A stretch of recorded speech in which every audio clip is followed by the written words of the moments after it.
अस्सलाम वालेकुम वरहमतुल्लाहि वबरकातुहू। Physics class 9 unit 7 properties of matter.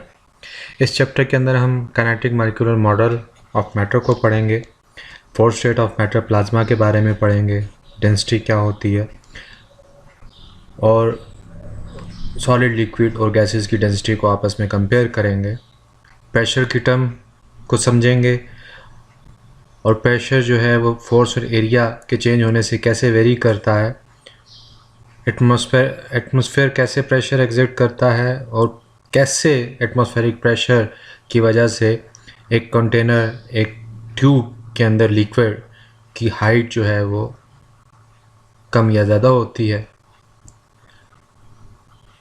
क्यों एटमॉस्फेरिक प्रेशर डिक्रीज़ करता है जैसे जैसे हाइट बढ़ती जाती है। एटमॉस्फेरिक प्रेशर किसी भी रीजन के अंदर उसके वेदर कंडीशन का इंडिकेटर है। पास्कल लॉ क्या है और कैसे अमली ज़िंदगी में पास्कल लॉ अप्लाई हो रहा है। लिक्विड एक डेप्थ एच पे कैसे प्रेशर लगाता है हम वो पढ़ेंगे। आर्चिमेडीज प्रिंसिपल के बारे में पढ़ेंगे और ये देखेंगे कि कैसे हम डेंसिटी एक अननोन ऑब्जेक्ट की आर्चिमेडीज प्रिंसिपल की बेस पे हम फाइंड आउट कर सकते हैं। अपथरस क्या है और लिक्विड कैसे एग्जर्ट करता है बॉडी पे, प्रिंसिपल ऑफ फ्लोटेशन क्या है और फोर्स कैसे किसी भी चीज़ के साइज और शेप को चेंज करता है। स्ट्रेस और स्ट्रेन क्या है, यंग मॉडुलस क्या है, हुक्स लॉ क्या है और इलास्टिक लिमिट। ये तमाम की तमाम चीज़ें हम इस चैप्टर के अंदर पढ़ेंगे और सीखेंगे। मैटर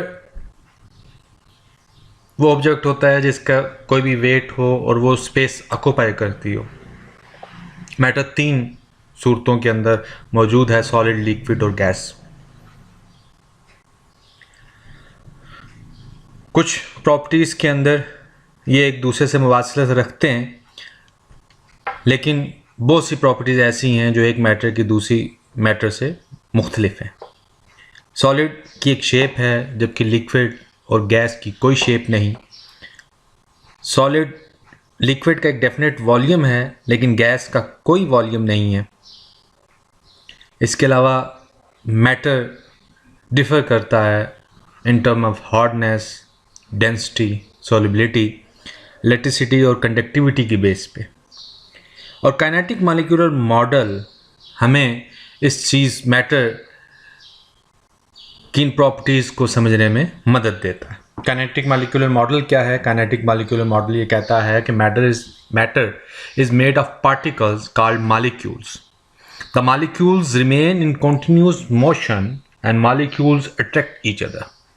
कि मैटर जो है वो मॉलिक्यूल से मिलकर बना है और ये मॉलिक्यूल्स जो हैं वो मोशन में रहते हैं और मॉलिक्यूल्स जो हैं वो एक दूसरे को अट्रैक्ट करते हैं।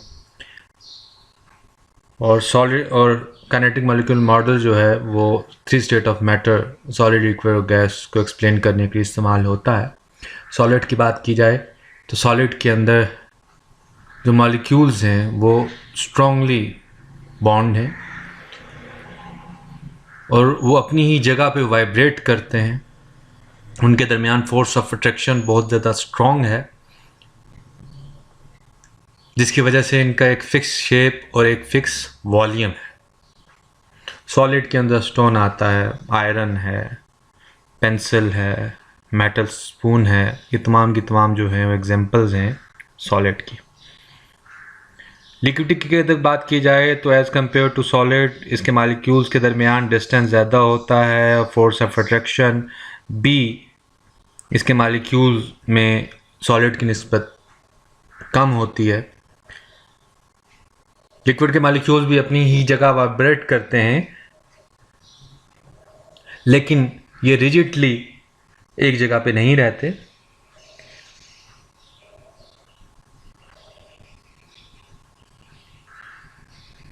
लिक्विड मॉलिक्यूल्स चूँकि लिक्विड की अपनी कोई शेप नहीं है, इसे जिस भी कंटेनर में रखा जाए ये उसकी शेप जो है वो ढाल लेता है।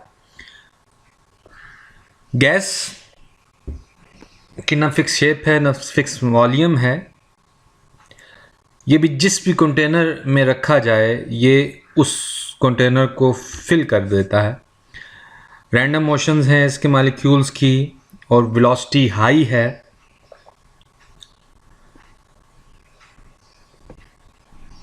गैस के मॉलिक्यूल गैस बस सॉलिड और लिक्विड की निस्बत बहुत ज़्यादा लाइटर है और इसे हम आराम से कंप्रेस करके एक स्मॉल वॉल्यूम में कन्वर्ट कर सकते हैं। और जिस कंटेनर के अंदर गैस को रखा जाए गैस के मॉलिक्यूल्स कॉन्टीन्यूसली उसकी वॉल्स पे स्ट्राइक करते रहते हैं। ये 3 जो स्टेट्स हैं मैटर की उनकी प्रॉपर्टीज़ हैं। इनको ध्यान में रखिएगा, चैप्टर के दौरान इनकी ज़रूरत पड़ती रहेगी। Plasma 4th state of matter है। जब हम गैस को हीट करते हैं कंटिन्यूसली तो उसकी काइनेटिक एनर्जी बढ़ती रहती है। वो काइनेटिक एनर्जी बढ़ने की वजह से उनकी मूवमेंट, उनकी मोशन, उनकी वाइब्रेशन जो है वो इंक्रीज़ कर जाती है। और एक वक्त ऐसा आता है कि मॉलिक्यूल्स की काइनेटिक एनर्जी इस कदर ज़्यादा हो जाती है कि वो एक दूसरे एटम्स और मॉलिक्यूल्स से टकरा कर टूट जाते हैं, जिसकी वजह से एटम जो हैं वो अपने इलेक्ट्रॉन लूज़ कर देते हैं और उन पर पॉजिटिव चार्ज आ जाता है। ये आयनिक स्टेट ऑफ मैटर कहलाती है। गैस डिस्चार्ज ट्यूब के अंदर जब इलेक्ट्रिसिटी पास की जाती है तो उसके अंदर भी जो है वो प्लाज्मा बनते हैं। इसके अलावा नियॉन और फ्लोरेसेंट ट्यूब जब ग्लो करती है तो उसके अंदर भी प्लाज्मा एग्जिस्ट करते हैं। पॉजिटिव आयंस और इलेक्ट्रॉन को हम सेपरेट कर सकते हैं इलेक्ट्रिसिटी और मैग्नेटिक फील्ड की मदद से। कायनात के बहुत से मैटर जो हैं वो इस प्लाज्मा स्टेट से बने हुए हैं। स्टार जिनमें सूरज है वो गैसेस जो इसमें एग्जिस्ट करती हैं वो आयनिक स्टेट में है। Plasma highly conductive state of matter है और ये इलेक्ट्रिसिटी को अपने अंदर से गुजरने देता। नेक्स्ट जो टर्म है वो डेंसिटी की है। हमारे कुछ सवालों का जवाब ये टर्म देती है कि एक चीज़ जो है वो हल्की क्यों है और एक चीज़ भारी क्यों है। बर्फ़ पानी की सतह पे क्यों तैरती है और रेत जो है वो डूब क्यों जाती है। अगर हम एक ही कंटेनर के अंदर या एक ग्लास ट्यूब के अंदर पानी को, कुकिंग ऑयल को और पेट्रोल को रखें तो हम उनकी अलग अलग तह जो है वो देख सकते हैं। उसकी वजह डेंसिटी है। डेंसिटी जो है of a substance is defined as its mass per unit volume, यानी एक वॉल्यूम के अंदर कितना मास मौजूद है। अगर मास ज़्यादा है पर यूनिट वॉल्यूम के अंदर तो डेंसिटी ज़्यादा है। मास पर यूनिट वॉल्यूम कम है तो डेंसिटी कम है।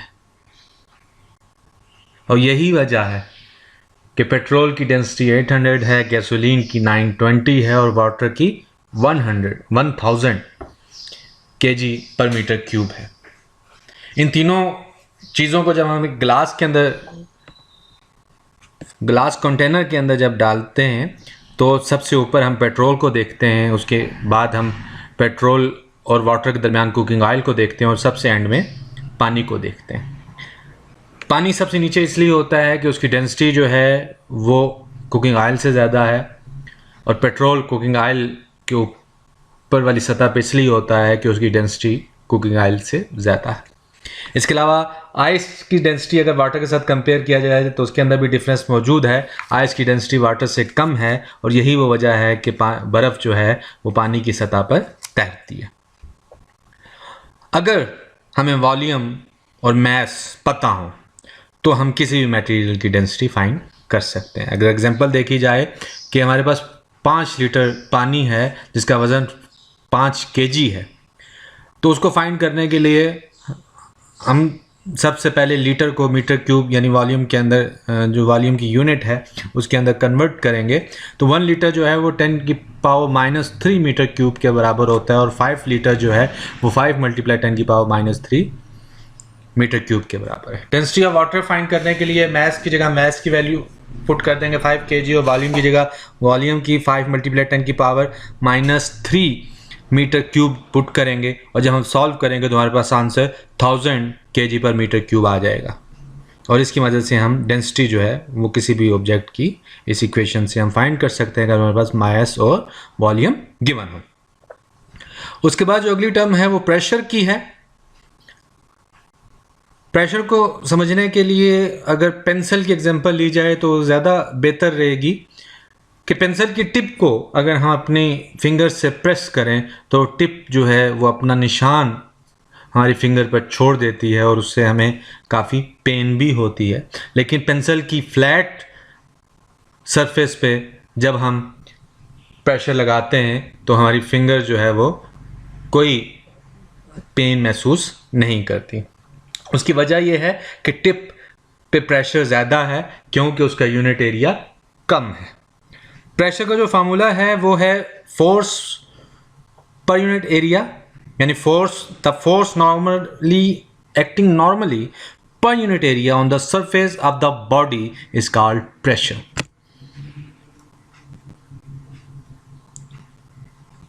यूनिट एरिया कम होगा, प्रेशर ज्यादा होगा।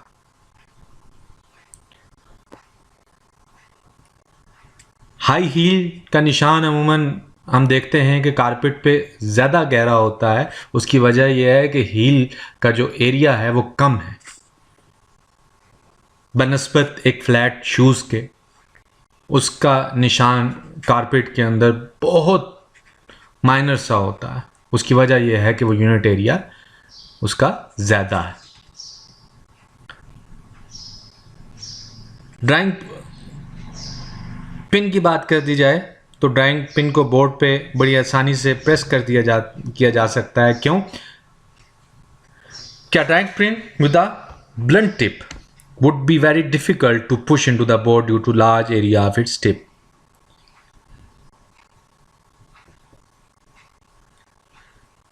In this example, we find the effectiveness of a small force is increased if the effective area of the force is reduced. यानी इफेक्टिव एरिया जो है वो रिड्यूस कर दिया जाए तो हम उसका इफेक्ट ज़्यादा बेहतर दे। यानी ड्राइंग पिन की अगर टिप को ब्लंट कर दिया जाए और फिर जब उसे पुश किया जाए तो हमें बहुत ज़्यादा फोर्स लगानी पड़ेगी और वो उस बोर्ड पे प्रेस नहीं हो सकेगी। लेकिन अगर उसकी टिप जो है वो बहुत छोटी है, यूनिट एरिया बहुत कम है, तो हम आराम से ड्राइंग पिन को बोर्ड पे प्रेस कर सकते हैं। प्रेशर की यूनिट पास्कल है जो कि न्यूटन पर मीटर स्क्वायर के बराबर है। उसके बाद अगली जो टर्म है वो एटमॉस्फेरिक प्रेशर है। ये हम भी जानते हैं कि हमारे इर्द गिर्द ज़मीन जो है वो हवा ने उसे कवर किया हुआ है और उसको हम एटमॉस्फेयर कहते हैं। और ये सतह समंदर से कुछ किलोमीटर तक एक्सटेंडेड है।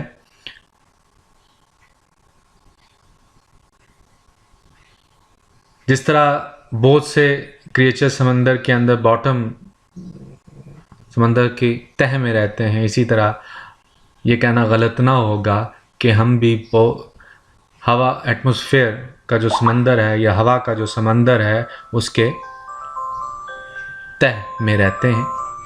डेंसिटी जो है of air in the atmosphere is not uniform, it decreases continuously as we go up.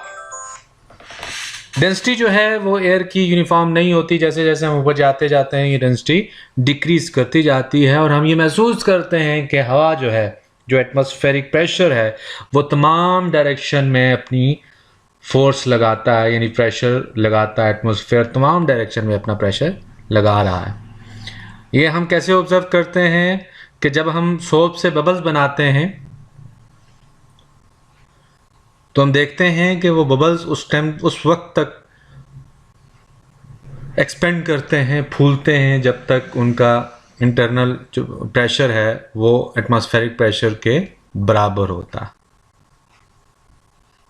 और जैसे ही वो इंटरनल प्रेशर एटमॉस्फेरिक प्रेशर से ज़्यादा होता है, वो बबल्स जो हैं वो ख़त्म हो जाते हैं।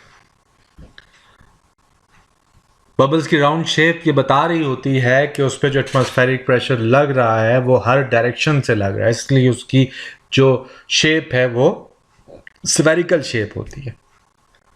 बस यही चीज़ जो है वो बैलून में भी है। उसमें जब हम हवा भरते हैं तो जब तक बैलून के अंदर जो एयर का प्रेशर है वो एटमॉस्फेरिक प्रेशर के बराबर या उससे कम होता है, बैलून बढ़ता है। और जैसे एटमॉस्फेरिक प्रेशर जो एयर प्रेशर एटमॉस्फेरिक प्रेशर ज़्यादा होता है तो बैलून फट जाता है। एग्जाम्पल देखी जाए तो एक टिन का अगर लिड ले लिया जाए, एम्प्टी टिन ले लिया जाए जिसके ऊपर एक ढक्कन हो, हम उसकी कैप को ओपन करके उसमें पानी डाल दें और फिर हम उसे आग पर रखते हैं और इंतज़ार करें कि जब तक पानी उबलता नहीं है और स्टीम जो है वो कैन से बाहर आना शुरू नहीं करती, तो हम उसे आग से हटाकर उसके मुंह को कैप से बंद कर दें